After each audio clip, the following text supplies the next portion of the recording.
আমি সমিতা। আজকে একটা মানে স্যান্ডউইচ করব, কিছুই না, পাউরুটির মধ্যে এটাকে ঢুকিয়ে দেবো। কি বলতো, একটু গোল গোল করে আলু কেটে নিয়েছি চাকচাক করে, আর এই যে চাকচাক করে পেঁয়াজ আর একটু ক্যাপসিকাম ছিল সেইটা দিয়ে, আর এই যে একটা লঙ্কা দিয়েছি। অল্প 1 চামচ তেলে এটা একটুখানি নেড়ে নিচ্ছি।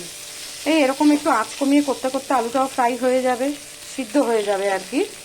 তারপর পাউরুটিটাকে সেঁকে নেবো, নিয়ে এগুলো ভেতরে দিয়ে খেয়ে নেবো। মানে আমার মতে স্যান্ডউইচ আর কি, একটু অন্য ধরনের। আর এটার মধ্যে একটু গোলমরিচও দিয়েছি, দেখো 1 চামচ সাদা তেল দিয়েছি। এই দেখো গোলমরিচ, কারণ ক্যাপসিকাম দিলে না দেখবে তেলটা অনেক কম টানে, খেতে খুব টেস্ট হয়। আজকে ব্রেকফাস্টে এটাই খাবো, স্যান্ডউইচ।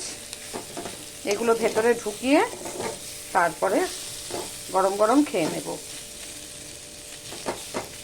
এই যে পাউরুটিগুলোকে টোস্ট করে রেখেছি, এবার এর মধ্যে এগুলোকে সাজিয়ে সাজিয়ে দিয়ে দিই। গাজর যদি থাকতো না, চাকচাক করে গাজরও কেটে দিতাম। আমরা একটু ঝাল পছন্দ করি বলে একটু কাঁচা লঙ্কা ঝাল ঝাল করে দিয়েছি, গোলমরিচ তো দিয়েইছি। একটু বেশি করে দিয়ে দিলে এগুলো কর্তামশাই বেশ খুশিই হবে। এগুলো তো ফাঁকিবাজি ব্রেকফাস্ট। এই দেখো এরকম করে সাজিয়ে দিই,